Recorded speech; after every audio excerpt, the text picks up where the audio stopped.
안녕하십니까. 자, 이번 강의는요. 페이지 122페이지 담보물건입니다. 의의가 나오는데 기본적으로 이런 얘기했죠. 돈 빌려주고 어떻게 하면 안 띄고 돈 돌려받느냐, 이 문제 얘기죠. 우리가 돈을 빌려주고 안 띄고 돈을 돌려받기 위해서 두 가지 방법이 있습니다. 보증인을 설정하는 경우가 있는데, 이렇게 보증인을 설정하는 것을 인적 담보라고 하고요. 또 아니면 뭐 저당권과 같은 담보를 설정하는 경우도 있는데, 이걸 우리가 물적 담보라고 합니다.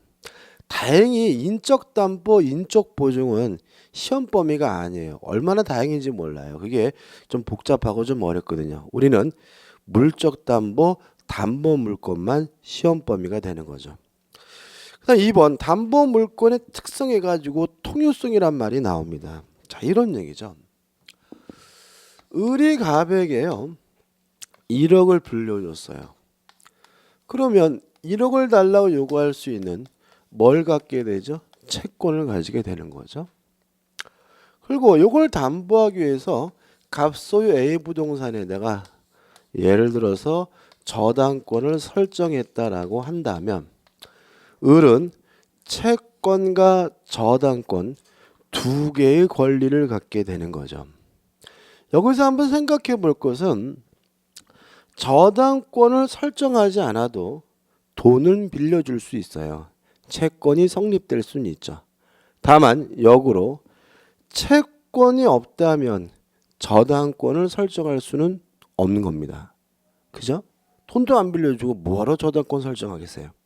따라서 이 저당권이라는 권리는 채권이라는 권리가 있어야지만 존재할 수 있기 때문에 채권이 주된 권리가 되고요.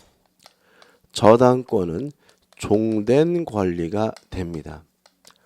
따라서 채권이 없어진다면 저당권도 자동으로 소멸되게 되는데, 이걸 우리가 부종성이라고 하는 거죠. 따라서 을이 만약에 자신의 채권을 병에게 양도한다면 이 저당권은 굳이 을에게 붙어 있을 이유는 없으니까 병에게 함께 오겠죠. 다시 말하면 이걸 우리가 수반성이라고 하는 거죠. 다시 한번 말씀드리면, 저당권과 같은 담보물건은 채권의 종된 권리입니다. 채권이 있어야지만 담보물건이 존재할 수 있으므로 채권이 만약에 소멸된다면 담보물건은 자동으로 소멸되게 되는데, 이게 뭐예요? 부종성이고요. 채권이 이전된다면 담보물건도 함께 이전되게 되는데, 이게 뭐죠? 수반성이 되는 거죠. 그 다음에 우측에 매는 불가분성이란 말이 나오죠. 자, 이런 얘기입니다. 갑이 을로부터 1억을 빌렸는데요 5천만 원을 갚았어요. 그러면 저당권은 2분의 1로 줄까요? 그렇지는 않는다는 거죠. 다시 말하면 이 저당권과 같은 담보물건은 갑이 돈을 전액 변제할 때까지 이 담보물, 목적물 전체에 계속 그 효과가 미치게 되는데, 이게 뭐죠? 불가분성이라고 합니다. 이해되시죠? 그 다음에 4번 물상대위성은 대단히 중요한 개념인데, 요건 우리가 제가 저당권 할 때 따로 설명드릴 거예요. 좀 참으시고. 자, 이제 본격적으로 이제 담보물건에 관한 구체적인 내용으로 들어가는데요. 우리 민법상 담보물건은 세 가지입니다. 유치권, 질권, 저당권이 있는데, 질권은 시험 범위가 아니기 때문에 우리는 유치권과 저당권 두 가지만 정확하게 이해하시면 돼요. 의야 성질에서 유치권이 나오죠. 유치권입니다. 1. 유치권에 의야 성질해 가지고, 의는 뭐 간단하게 기억하시면 돼요. 돈 안 주면 못 돌려주겠다고 반환을 거부할 수 있는 권리가, 이게 뭐죠? 유치권이다 정도고요. 2번 법적 성질이 나오는데, 대표적인 법정 담보 물건입니다. 다시 말하면 이것은 법에서 정하고 있는 요건이 있다면 그것만으로 성립되는 거고요.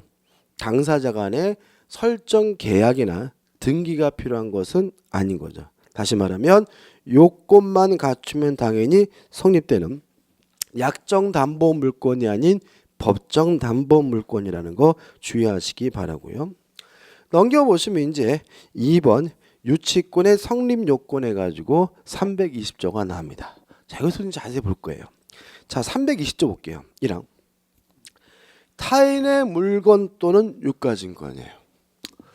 자, 유치권의 객체는 타인의 물건 또는 유가증권입니다. 유가증권은 신경 쓸 필요가 없어요. 그냥 우리는 타인의 물건이거든요.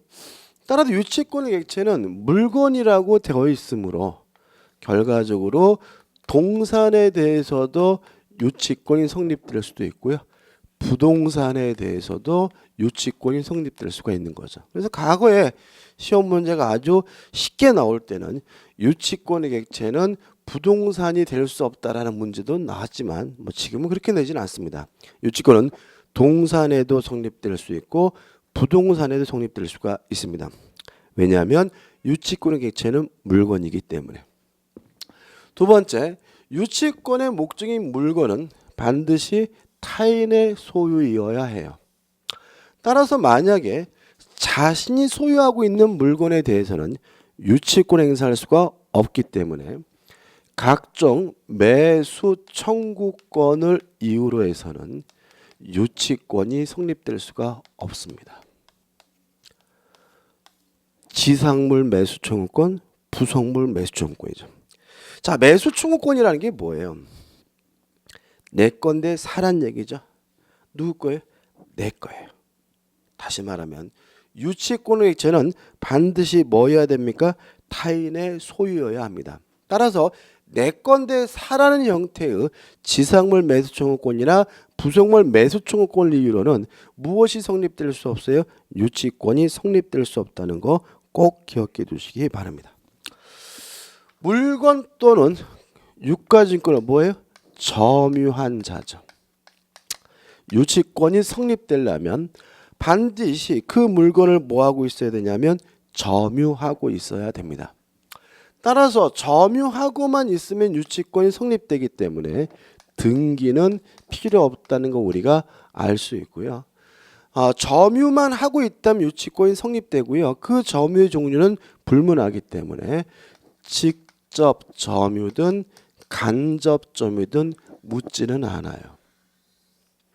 다만 점유를 하고 있어야지만 유치권이 성립되기 때문에 어떤 이유든지 간에 점유를 상실한다면 유치권이 뭐가 돼요? 소멸이 돼요. 따라서 유치권에 기한 반환 청구권은 논리적으로 인정될 수가 없는 겁니다. 그죠? 자, 유치권을 가지려면 반드시 그 물건을 뭐하고 있어야 돼요? 점유하고 있어야 돼요. 따라서 점유를 상실하게 되면 유치권이 뭐가 돼요? 소멸되게 돼요.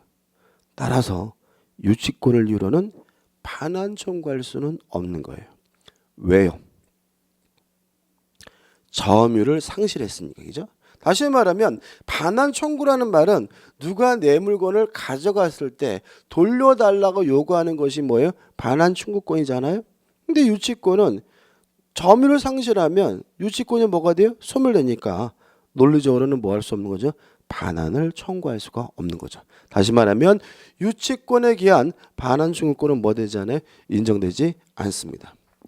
그 다음에 마지막으로 요 점유는 적법한 점유여야 합니다. 따라서 만약에 점유 자체가 위법한 경우에는 유치권이 성립되지 않는다는 것도 주의하시기 바랍니다. 예를 들어 가지고 임차권이 있어요. 임차권자의 점유는 적법한 점유니까 일정한 요건을 갖춘다면 유치권 행사할 수가 있겠지만 임차권이 소멸됐어요. 임차권이 없어요. 그런데도 점유하고 있다면 그 사람의 점유가 위법한 점유라면 유치권을 뭐 할 수 없어요? 행사할 수 없다는 것도 꼭 기억해 두시기 바랍니다. 계속 볼게요. 점유한자는 그 물건이나 유가증권에 관해 생긴 채권이에요. 자, 어떤 채권이어야 되냐면 그냥 채권이 아니라 그 물건에 관하여 생긴 채권이어야 돼. 그래서 우리 교재는 하단에 결련관계라는 말을 쓰고 있는 거죠. 다시 한번요. 이 채권은 어떤 채권이어야 됩니까? 물건에 관하여 생긴 채권이어야 되니까 이 채권과 물건 간의 결련관계 관련성이 있어야 되는 거예요. 원래 이 법조문의 취지는 이런 취지입니다. 제가요 길을 가는데 개가 저를 물었어요. 그러면 저는 개 주인에게 손해배상을 청구할 수 있는 뭘 갖게 돼요? 채권을 갖게 되고요. 그 채권은 무엇으로부터 생겼어요? 그 개로부터 생겼으니까 그 개를 유치할 수 있는 거죠.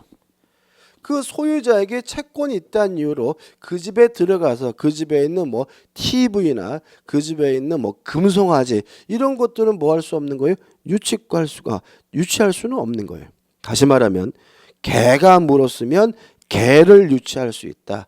그 물건이 그 채권이 어디서요? 그 물건에 관하여 생긴 채권의 경우에만 유치권 행사할 수가 있는 거죠.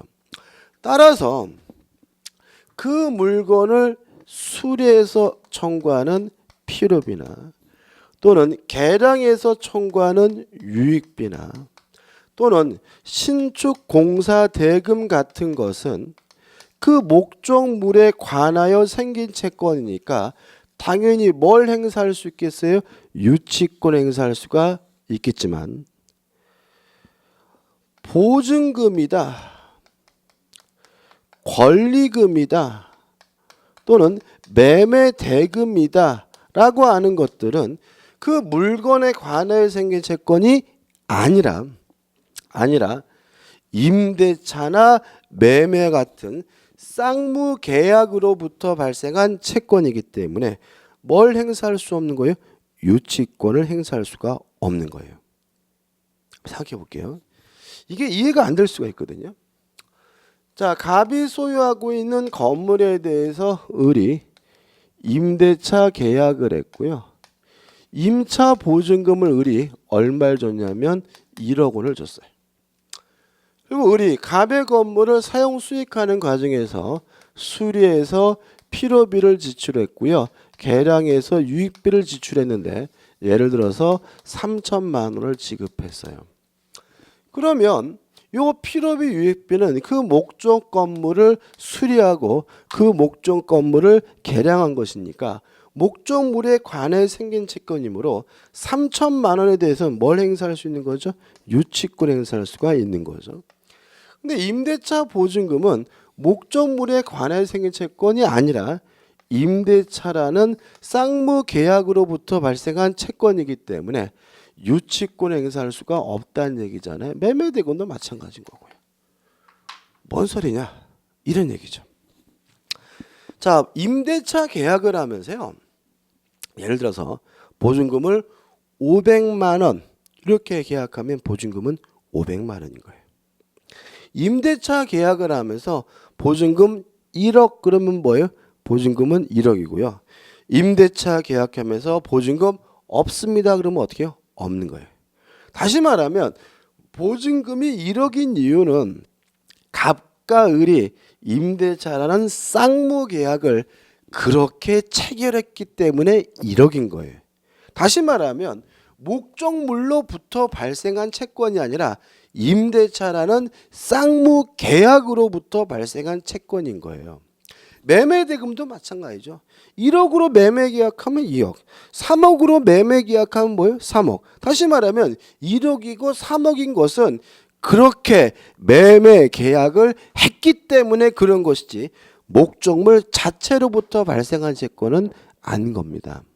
따라서 요 보증금이다, 매매대금이다 이런 것들은 쌍무계약이니까 우리가 나중에 볼 동시 이행 항변권은 발생할 수 있겠지만 목적물 자체로부터 발생한 채권은 아니기 때문에 뭘 행사할 수는 없어요?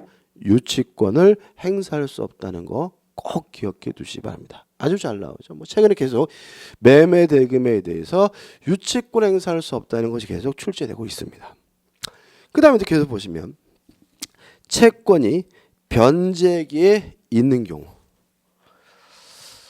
채권이 변제기가 도래해야 돼요. 따라서 아직 변제기가 도래하지 않았다면 유치권이 성립되지 않아요. 다른 담보물권과 차이점이 있습니다. 예를 들어서 저당권을 저당권 생각해 보자 말이죠. 제가 은행에서 1억을 대출받으면서 저당권을 설정했어요. 변제기 전에 설정하는 거죠. 제가 1억을 5년 후에 갚기로 했거든요. 그리고 나서 뭐예요? 저당권 설정하는 거 가능하잖아요. 다시 말하면 저당권과 같은 담보물권은 아직 돈 갚을 때가 안 됐더라도 변제기가 도래하지 않았더라도 미리 설정할 수가 있는 거예요. 이에 반해서 유치권은 특이하게도 변제기가 도래해야지만 성립되고요. 아직 변제기가 도래하지 않았다면 유치권은 뭐 되지 않습니까? 성립되지 않음을 꼭 기억해 두시기 바랍니다. 했죠? 계속 보시면 변제기에 있는 경우에는 변제를 받을 때까지 그 물건 또는 유가증권을 유치할 권리가 있다. 다시 말하면 유치권자는 변제를 받을 때까지 반환을 거부할 수가 있는데 이 권리가 뭐예요? 유치권이 되는 거죠. 자, 여기서 이제 효과를 좀 볼 건데요. 그러면 돈 안 주면 나는 못 돌려주겠다라고 뭐 할 수 있어요? 반환을 거부할 수가 있는데 혹시 유치권을 이유로 해서 변제를 청구하는 것이 가능한가 문제에 대해서 우리 판례는 유치권은 반환을 거부할 수 있을 뿐 직접 유치권에 의해서 변제를 청구할 수 없다는 것이 우리 판례 입장이에요. 자, 한번 생각을 해볼게요. 자, 이런 상태에서요. 이 건물이 경매가 됐어요. 경매가 돼가지고 병이 뭐죠? 경락을 받았죠. 그러면 저번 강의 때 말씀드렸다시피 경매가 되더라도 뭐는 소멸되지 않습니까?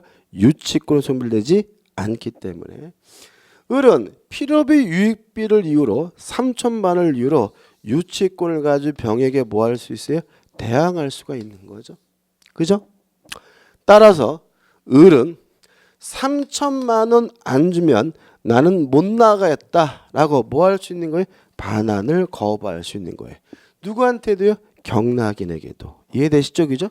자, 이때 을이 요 3천만 원을 달라고 병에게 직접 청구할 수가 있느냐 문제에 대해서 우리 판례는 그건 안 된다는 입장입니다. 채권은요 상대권이니까 갑한테만 조정할 수 있는 거거든요. 다시 말하면 유치권의 기본적 효과로서 반환을 거부할 수 있을 뿐 직접 유치권을 위한 변제 청구는 할 수가 없다는 것이 판례 입장입니다. 그럼 여기서 여러분들의 이제 한 가지 의문점이 해결되는데 여러분들 길 가다 보면은 가끔 유치권 행사 중이라는 이런 현수막이 걸리는 경우가 있죠. 근데 그런 현수막 가만 보면은 굉장히 오래 가는 경향이 있죠. 느끼셨죠? 그죠? 왜 그러느냐? 보통 경매가 이루어지면 유치권이 뭐 되지 않아요? 소멸되지 않으니까 경락받은 사람에게 뭐 할 수 있어요?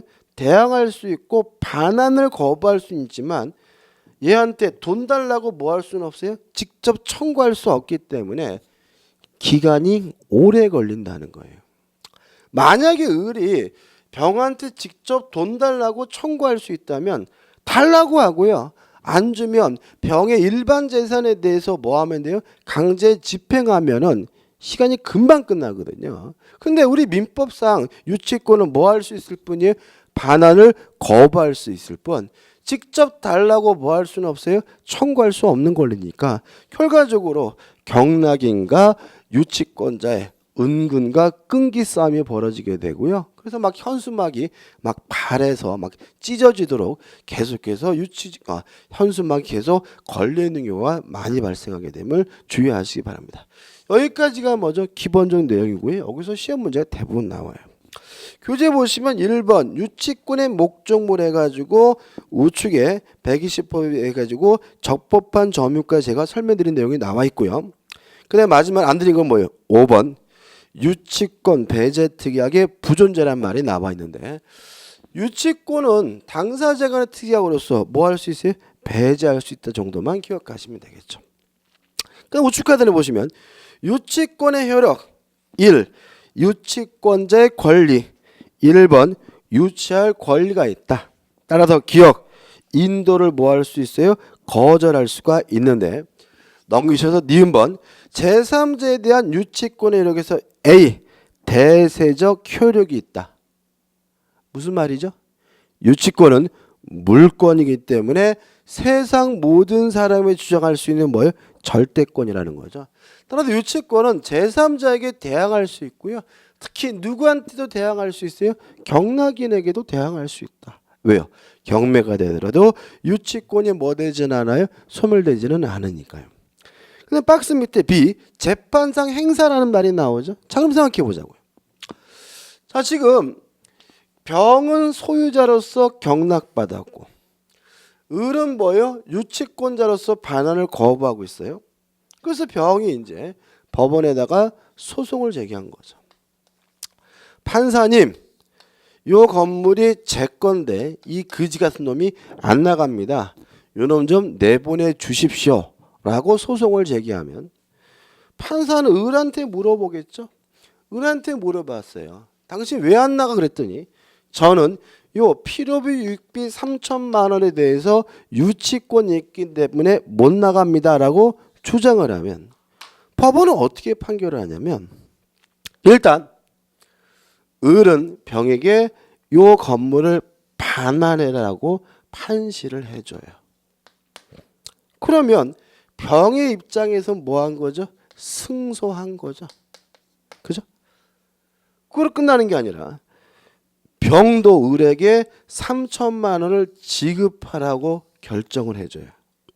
그러면 병이 이기긴 했지만 완전히 이긴 건 아니잖아요. 그래서 이걸 우리가 뭐라냐면 일부 승소 판결이라고 합니다. 또 가만 보면 을은 병에게 목적물을 반환해주고 병은 을에게 3천만 원을 지급하라고 판결하게 되면 쌍방의 급부를 교환하고 있죠. 그래서 이걸 우리가 다른 말로는 상환 급부 판결 또는 상환 이행 판결이라고 합니다. 자, 그럼 이렇게 되는 거죠. 유치권이 재판에서 주장이 되면 법원은 일부 승소 판결 또는 상환 이행 판결을 하게 됩니다. 내용은 뭔가요? 너는 돌려주고 너는 필요비 유익비를 지급하라는 판결을 내리게 된다는 거 기억해 두시면 되겠죠. 2번 유치권자도 경매할 수 있습니다. 다만 주의하실 것은 경매하더라도 유치권자에게 우선 변제권이 인정되지 않아요. 그죠? 자, 왜 우선 변제권이 인정되지 않을까요? 자, 저번 강의 때 소멸되는 권리만 뭘 받을 수 있어요? 우선 변제 받을 수 있다고 분명히 말씀드렸죠. 근데 경매가 되더라도 유치권은 뭐 되지 않아요? 소멸되지 않으니까 우선 변제권이 인정되지는 않습니다. 이해되시죠? 그죠? 다시 말하면 유치권은 자는 경매할 수는 있지만 무엇은 인정되지 않습니까? 우선 변제권이 인정되지 않습니다. 왜요? 경매가 되더라도 유치권은 뭐 되지 않아요? 소멸되지 않으니까요. 그 다음에 자칙 하단의 322조 2항입니다. 읽어볼게요. 중요한 건 아닙니다. 정당한 이유가 있는 때에는 유치권자는 감정인의 평가에 의하여 유치물을 직접 변제 충당할 것을 법원에 청구할 수 있다. 이 경우에는 유치권자는 미리 채무자에게 통지하여야 한다. 다시 말하면 일정한 요건을 갖춘다면 유치권자가 그 목적물에 관한 소유권을 직접 취득할 수도 있어요. 이걸 우리가 뭐죠? 간이 변제 충당권이라고 한다. 개념만 아시면 돼요. 그래서 2번 유치권자의 의무가 나옵니다. 1.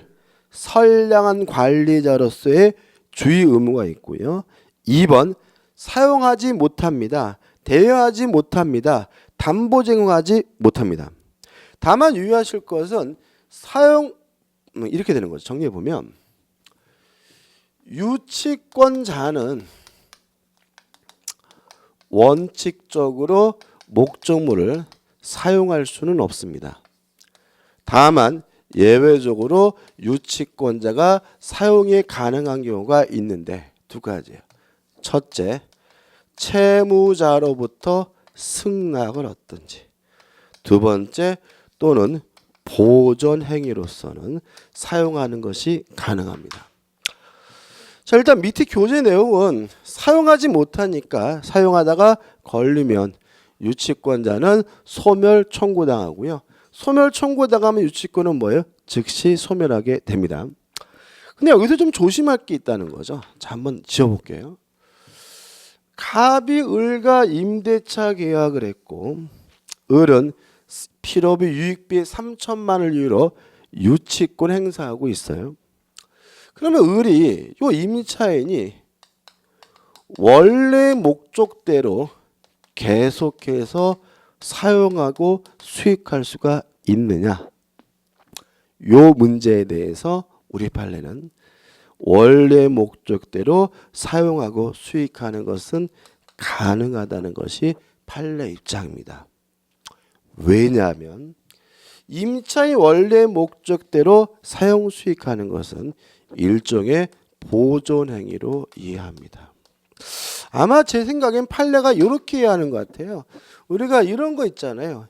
집 비워두면 망가진다는 얘기죠. 그래서 이렇게 길 가다 보면 이렇게 시골 같은 데 이렇게 교회 이제 운전하다 보면은 대충 빈집인지 사는 집인지 알아요. 그죠? 빈집은 묘한 분위기가 있고요. 사람이 안 살면 막 집이 망가집니다. 근데 오히려 사람이 살고 있어야 집이 어떻게 오래 가거든요. 다시 말하면 비워두는 것보다는 임차인이 원래 목적도로 사용 수익하는 것이 보존에 적합하다고 이해하는 것 같아요.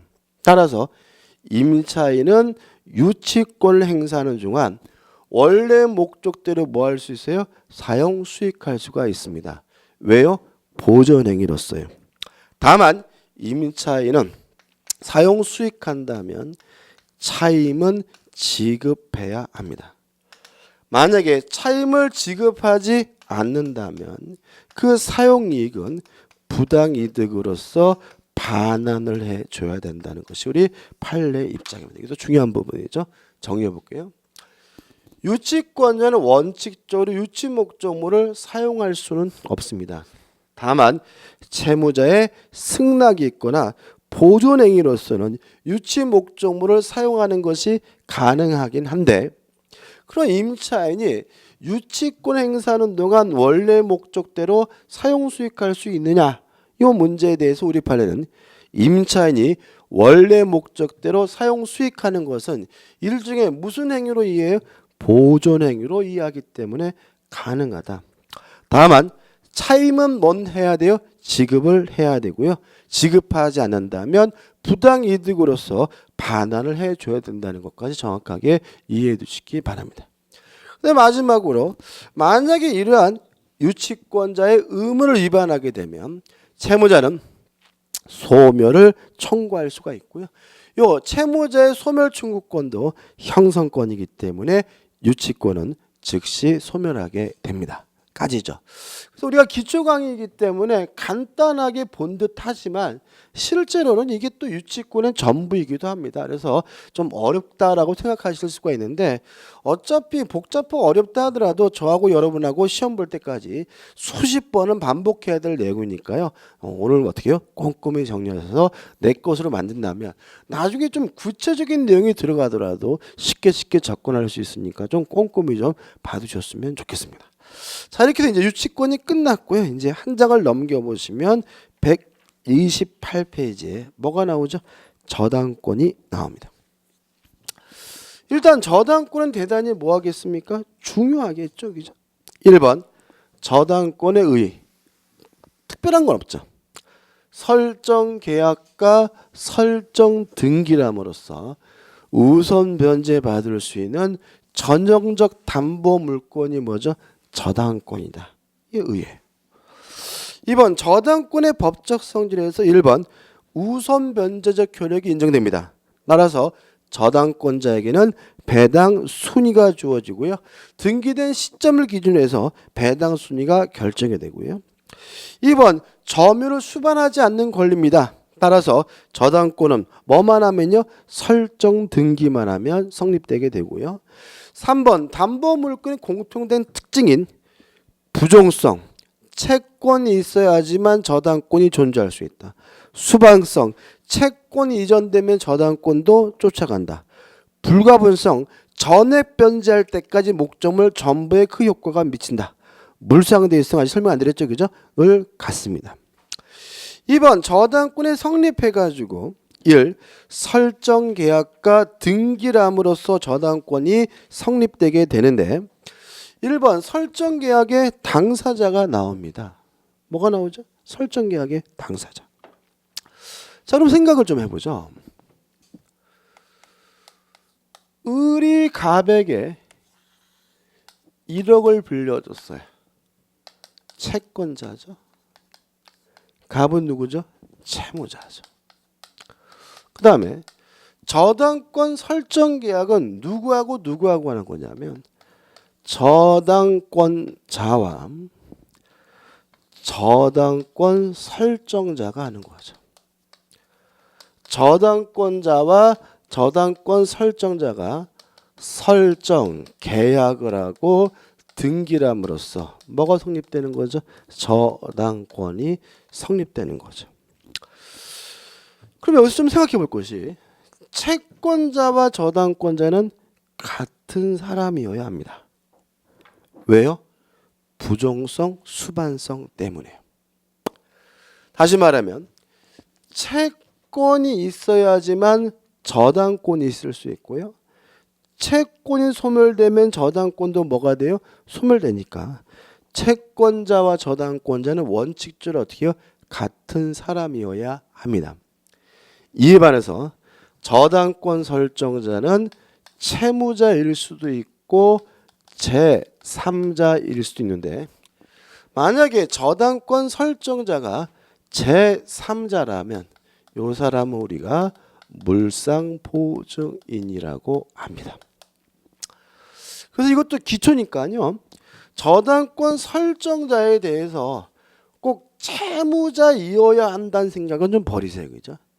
채무자가 아닌 다른 사람일 수도 있죠. 그죠? 다시 말하면 아들이 돈을 빌리는데 아버지가 저당권 설정해 줄 수도 있고 친구가 돈 빌려준다고 다른 친구가 뭐 할 수 있어요? 저당권 설정해 줄 수가 있는 거죠. 다시 한번요. 원칙적으로 부정성, 수반성 때문에 채권자와 저당권자는 같은 사람이어야 하지만 저당권 설정자는 채무자일 수도 있고 뭐일 수도 있어요? 제3자일 수도 있고요. 제3자가 저당권 설정자라면 이 사람은 우리가 뭐라 그래요? 물상보증인이라고 해요. 다만 좀 설명드릴 게 있는데 밑에서부터 6번째 줄 보시면 이렇게 되어 있죠. 다만 저당권자는 원칙적으로 채권자에 한한다. 즉 채권자가 아닌 자가 저당권자가 되는 경우 이를 인정할 수 없게 된다. 가을에 뭐라고요? 예외는 있음. 요 예외를 좀 설명해 드릴게요. 자, 예외. 자, 그럼 얘기죠. 다시 적으면 채권자와 저당권자가 어떻게 해요? 같아야 돼요. 이게 뭐죠? 원칙이죠. 다만 예외적으로 채권자와 저당권자가 불일시되는 경우가 있어요. 이건 예외니까 뭐가 필요한 거죠? 특별한 요건이 필요한 거죠. 두 가지 요건이 필요합니다. 판례를 설명드릴 겁니다. 이건 뭐 안 적으셔도 되고 쭉 들으시면 아마 기억이 오래 갈 거예요. 중요한 거기 때문에요. 자, 어떤 판례가 있냐면 이런 판례가 있습니다. 갑이라는 사람이 A라는 토지를 가지고 있어요. 그래서 을과 만나가지고 매매 계약했고요. 을이 갑에게 계약금도 줬고 중도금도 줬는데 잔금은 안 줘요. 축일한 날이 지났는데 갑이 을한테 전화한 거죠. 아니 이거 잔금 주기란 날이 며칠 됐는데 왜 아직도 돈을 안 주세요? 그랬더니 을이 돈이 없는데요. 그런단 말이죠. 세상에서 제일 무서운 사람이 누구죠? 돈 없는 사람입니다. 그죠? 제가 강의를 하고 다녀보면은 이제 개인적인 일이라고 여쭤보시는 분들인데 해결 방법이 없는 경우는 언제예요? 돈 없을 때는 뭐 해결 방법 없어요. 그죠? 그죠? 돈이 없대요. 갑이 을한테 아니 돈도 없으면서 왜 땅을 샀어요? 그랬더니 글쎄요. 왜 그랬죠? 뭐 이렇게 남 얘기한단 말이죠. 갑의 입장이 굉장히 폭폭한 거죠. 실제로 우리가 뭐 채무불이행이다 이런 거는 그 채무불이행을 우리 손해배상 청구한다 이것도 다 뭐가 있어야 돼? 돈이 있어야 되는 거거든요. 그래서 갑이 어떻게 환장하는데 우리 며칠 지나서 와서 뭐라 그러냐면 이런단 말이죠. 제가 돈도 없이 땅을 사가지고 굉장히 죄송합니다. 다행히 병이란 사람이 나타나가지고 땅을 산다고 하는데 요 병한테 땅을 팔면 매매 대금을 받을 것이고 요 대금을 받으면 제가 잔금은 치를 수 있을 것 같습니다. 라고 을이 갑한테 얘기하는 거죠. 그래서 갑이 어떻게 해요? 빨리 그러시라고. 그랬더니 을이 뭐라 그러냐면 한 가지 문제가 있는데 사장님 앞으로 등기가 돼 있고 제 앞으로 등기가 안 돼 있으니까 자꾸 병이 머뭇거리고 못 믿겠답니다. 그래서 사장님이 먼저 저한테 등기를 해 주시면 얘가 안심하고 대금을 입금해 줄 테니까 저한테 먼저 등기 좀 해 주시면 안 되겠습니까? 라고 하더란 말이죠.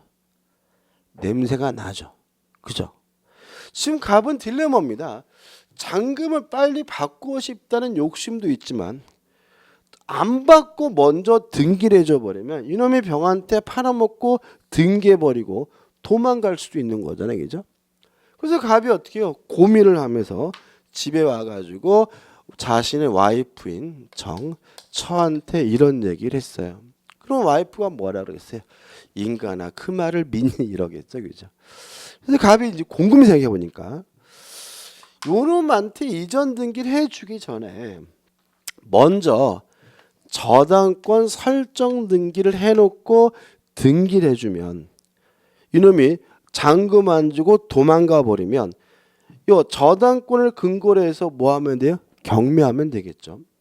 근데 문제는 자기 앞으로 소유권 등기가 되어 있는 상태이기 때문에 중복해서 자기 앞으로 뭐는 설정할 수 없는 거죠? 저당권을 설정할 수가 없는 거죠. 그래서 고민하다가 자기 정 앞으로 저당권을 먼저 설정하고요. 그리고 나서 을 앞에 이전 등기를 해줬고요. 을이 병한테 팔아먹고 등기해주고 예상처럼 도망가 버렸어요. 그래서 갑이 다행이다 하면서 요 저당권을 근거로 해서 경매를 청구했더니 병이 뭐라고 주장하냐면 채권자와 저당권자는 같아야 한다. 근데 잔금을 받을 채권자는 누구예요? 갑이고 저당권자는 누구예요? 정이니까 이 정 앞에 이루어진 저당권 등기는 무효고 따라서 경매를 청구할 수 없다라고 병이 주장한 거죠. 요거에 대해서 우리 판례는 원칙적으로 병의 말이 맞지만 갑, 을, 정 3자 간에 합의가 존재하고 갑, 을, 정이 합의했겠죠. 그 두 번째 처죠. 그죠? 부인 얘기죠. 자 한번 생각해 보면 먼저 적어드리면 제 3자가 실질적 의미의 채권자로 이해가 된다면 요 채권자와 저당권자가 불일치되더라도 저당권 등기는 유효하다라고 판시하게 됩니다. 자, 실질적 의미의 채권자란 말이 뭐냐면 처죠, 부인이죠. 자, 여러분 생각해 보세요. 만약에 갑가정이 이혼하게 되면 처는 남편에게 재산 분할 청구할 수 있죠. 그죠?